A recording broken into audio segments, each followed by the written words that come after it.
Let's move to the audience. Kaleem Saab, you got a question you'd like to ask? Yeah, I think there's just a question really to the panel to clarify further on dowry, because it's a concept that is familiar to the Western mind as well. And as we know, in Western society, up until recently, the woman was a property that was given over from the father in her family to the newlywed husband, and the symbol of the ring was a symbol of this ownership. So can you clarify, is there any additional thing that is necessary in Islam with regards to a haq meher or payment to the family of the bride? Yes, that is an excellent question. Therein lies some of the abuse we referred to earlier when it comes the cultural aspects come into religion. There was no injunction which says we are to pay even one single dirham or penny or pence to the father, mother of the bride or of the groom, and both things have been happening. It gets down to the question of a value system now. We're going to assess the monetary value of a human soul or a human being, and in a sense pay for a price of a bride. That has infiltrated into the minds of the West, and they have heard this word dower with this very, disgusting interpretation based on the actions of some Muslims or some cultural aspects of some Muslim nations. Very unfortunately, the dower, as was beautifully explained, has the basic fundamental of taking care of the bride. It's her property. That is it. We're giving money to the bride, not to purchase her, but out of our willing to follow the command of Allah to support her in the case of emergencies. And only in that case we're giving her, not again to show that we are able to give thousands of dollars, because it becomes show now. You see, right. This is the other abuse of it. That's the reason why you do it. I'm going to say I'm going to give this bride, I'm going to marry this bride because I can give her 50,000 pounds. You know, I'm a very rich man, and it becomes a source of pride. Right. So either way, if you're trying to deceive the girl by letting her think you're rich, or deceive the community by letting them think you're rich, or to abuse it, that I'm just trying to convince this good family, educated, righteous family, to give me their bride for this amount of money, you know, like I'm trying to buy my way into heaven here. Okay. You know, that is also incorrect. Okay, let's move to the audience. For those people who have recently got married, how has marriage actually changed your life? Let's get some experiences. Najm Saab, if I could ask you. I won't say I've not too recently been married, but married long enough, I'd say. No, it goes back to what Dr. Saab said in terms of having that kind of struggle together in many ways. They are different, you are of a different background to an extent. Yes, you're compatible because that's how you got there in the first place. Yeah. But, the challenges do come with marriage, and you have to kind of find a common ground. And if you don't, you've come to a stumbling block very early on.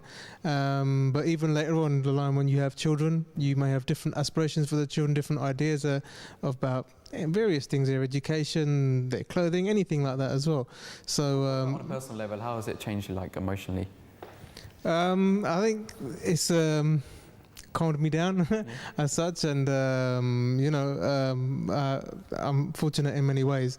So I count myself as very fortunate, and by the grace of Allah, having children and stuff as well, that brings you much closer as well. It provides a big challenge as well, but it brings you closer. So in many ways it's settled me a lot more, and given me a bit of a sense of direction. And like Dr. Saab said, the responsibility is grave, but it's very rewarding when you get it right. Okay, so let's get some more views. Point. All right, we've got a point at the back. Inan. Thanks. Masroor Saab mentioned, I believe it was Awal Sahib who also mentioned it previously as well, about Masroor Saab mentioned about the bride going to the groom's house. Right. I just wanted to find out if it's a prerequisite or where this thing has come from, that a guy must have his own home, etc., because this seems to be a prerequisite nowadays in many of the rishtas that are flattered around. Yeah, that's a very good point. Does the bride have to be, the bridegroom, I should say, should they have to be like financially separate, stable, have his own place and everything? Is that a prerequisite? He has to be laborious. He has to have the habit of earning his own bread. and he should be able to take the responsibility of the bride. That is a prerequisite. Otherwise, you are creating another liability in the society. One person who is healthy and who can use his labor and his intellect to earn money, to earn a living, is physically fit, is entitled to marriage. This is the basic requisite. But it doesn't mean that he has to have certain level of definite level of standard of living, of that kind of lavish living. No, not at all. Any humble beginning is acceptable in Islam. I mean, as I said, living in the West, the prices of housing is so expensive here, and it's not always easy for some people to have, for example, if they're 24, 25, they've left university, just started a job, there's so many financial issues going on. You know, let's be honest, not everyone's going to have their own place, so can they still get married in that situation? I'm sorry if I can hardly contain my smile and my laughter, because this is a subject that I've heard over and over again in the field, that people say, I'm looking for my Khadija, you know? Yeah. What do they mean by that? They're saying that, well, we just want to find a righteous woman who'll invite me to her home and take care of me and give me all of her wealth, and I live the happy life. That'll be Jannah for me, you know? But this is something also based on reality. The Holy Prophet Muhammad ﷺ did not invite her, she invited him to take on the wealth she had accumulated in life, which shows that we have to be very careful when we talk about what is the responsibility of a man. A rich man has a responsibility, but a poor man also has the right to marry in society. We can't deny that.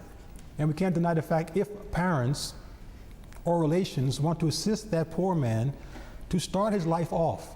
You cannot say that until he has the castle, he cannot have a queen.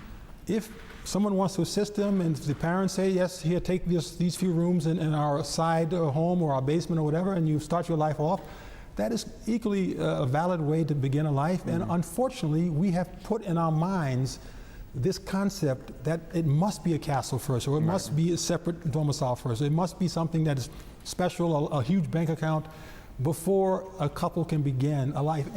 And given the fact we've been saying here in this panel, start very young. Well, how many people out of what I would call high school, or I guess your A levels or O levels, have all those resources to offer to a prospective bride?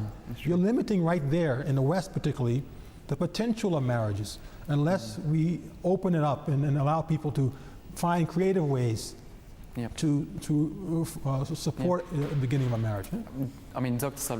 being realistic in society is difficult, especially for people who have just started getting married as well. What about if people are working? I mean, in today's society, it's so pressured, people are working longer hours, they're helping doing Jamaat work as well. At the same time, how do you balance a marriage?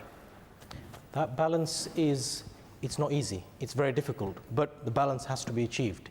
You cannot, it's very easy, you hear very many people, unfortunately, that either are working very hard for the community, working very hard for the Jamaat, but yet at times they will not give the due obedience to their families. And the excuse is given to the poor girl that I am slaving away in the Khuddam office, so surely you should accept that I'm doing work of God. But work of God is not in one particular avenue. There's many avenues, and you have to balance that. And in a family, in a unit where that's balanced, you will see that the unit will gel far better. Your wife will support you in that work rather than actually hinder you. Okay, all right. Do the audience agree with that? We've got people here. I mean, who mashallah work hard as well. Ali, would you like to just shed some light on that? How do you keep that balance? Well, just commenting on Dr. Aziz's point, that the man is slaving away in the Khuddam office and he has to do all of his community work. I think one of the key things for a successful partnership with your wife is she needs that fulfillment as well.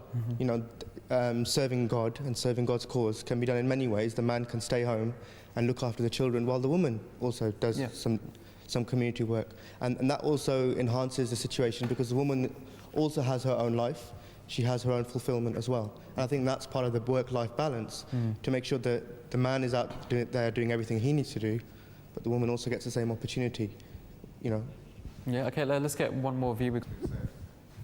Okay, Najim, you got a point here at the front. Yeah, I think like what Dr. Sabah said, to find that balance is difficult, and it's not just with your Jamaat life. We're fortunate as Ahmadis, we have a community which allows us to serve, gives us time, and you know, we can do great things within the community as well. At least point to the fact that the ladies can get involved as well. Again, the Jamaat has a, you know, Lajna Marla is a whole system for the ladies of the Jamaat as well. So I think that, you know, to strike that kind of balance, even, you know, for me, I struggle as well. As long as you have to fulfill what is required of you at home as well, and you know, like I said, I'm not good at all. There's many things I need to do at home, but maybe I was in the mosque at that time or at that event, etc., etc. So you know, that needs to. So just expanding on that, I mean, we've talked about from Najm's points and Ali's points that